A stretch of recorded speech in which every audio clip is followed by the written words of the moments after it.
Hello everyone.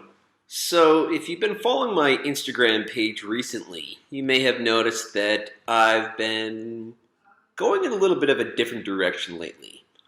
Namely, I've been doing a lot more videos, some myself, a few with some fellow English teachers on Instagram. So today we're going to try something new. We're going to have a little bit of chit-chat, some small talk with one of our good friends, David. So without further ado, here we go. Hey there, Michael. How things going? Hey David, good to see you. I'm doing well, man. Can't complain. How's everything with you? Yeah, not too bad. I'm keeping busy, but still finding little bits of time here and there to unwind every now and then. So, it's good, I guess. Busy is good. Anyway, thank you for taking the time for a little chat. No, don't mention it, man.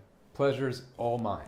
So David, we were chatting a little bit the other day, and I believe you mentioned that you're from India, correct? Well, I carry an Indian passport, but I've never actually lived in India. I just kind of go there periodically with my parents to visit family. I was actually born and raised in Brunei. It's a tiny little country in Southeast Asia. I'm not sure if you're familiar with it though. I am familiar with Brunei. I've never been to Brunei, but if I'm not mistaken, it's part of the island of Borneo. So I've never been to Brunei, but I have been to Borneo. I was on the Malaysian side of Borneo. Well, there you go.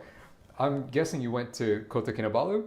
Indeed. Well, we landed in Kota Kinabalu. Then we made our way around the island, did some snorkeling, saw some orangutans.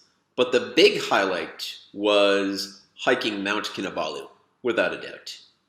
Oh, that is sick. That's actually the tallest peak in Southeast Asia. What was the hike like going up? Well, strenuous. I'll put it that way, but rewarding at the same time. The mountain, the peak is just over 4,000 meters, 4,095 to be exact. And I remember we hit the peak just before sunrise. So we got to watch the sunrise from the top of this mountain, and breathtaking. I mean, that's the only way I can put it. Absolutely mesmerizing. So it was great, but quite strenuous, as I said. Both going up, but then once you go up, you got to come back down. And I'll tell you, I got to the bottom and my legs were rubber. Yeah, I'll bet. But when all was said and done, it must have felt amazing. Oh, you can say that again. Yeah, Borneo was a great experience. All in all, great experience. Yeah, well, I'm glad to hear you had a good time. It's a beautiful part of the world. Well, no argument there. So, listen, David, I don't want to take up any more of your time. I just wanted to say a quick hello. Sure, Michael, it was great talking to you. You too, David, and we'll do this again soon. Yeah, for sure.